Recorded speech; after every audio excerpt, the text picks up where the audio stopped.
Drive-Down Michael was a brilliant neurosurgeon. He trusted in science, scalpels, and what he could see under a microscope. Faith, that was for his wife, who went to church alone every Sunday.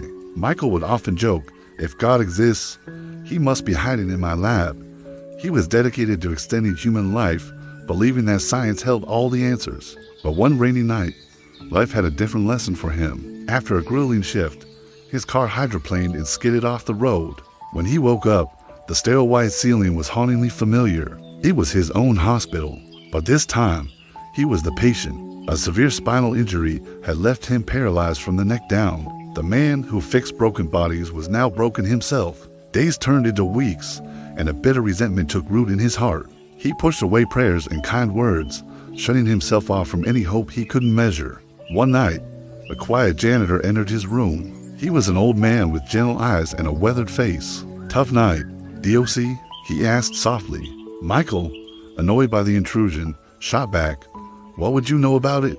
The janitor simply smiled. "I've been right where you are," he said, leaning on his mop, angry at God for letting me fall. But then I realized he wasn't punishing me. He was preparing me. They talked for hours. The old man spoke not of religion, but of a profound peace, of forgiveness, and of a faith that could move mountains, even when you're lying still. For the first time, Michael listened.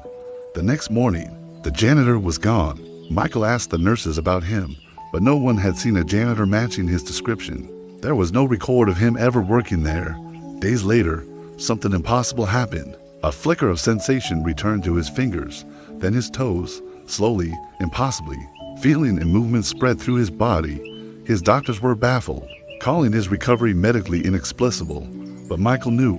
He called it grace. Months later, now fully recovered and back at work, a strange pull led him to the hospital chapel for the very first time. On the wall hung a large, old painting, a portrait of the hospital's founder, a man who had died 20 years ago.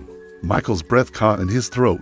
He was staring into the kind, familiar eyes of the janitor. Sometimes, it is only when we are completely broken that we become open enough to see the miracles that are all around us. Thanks for watching. If this story touched you, please like and subscribe for more. See you next time.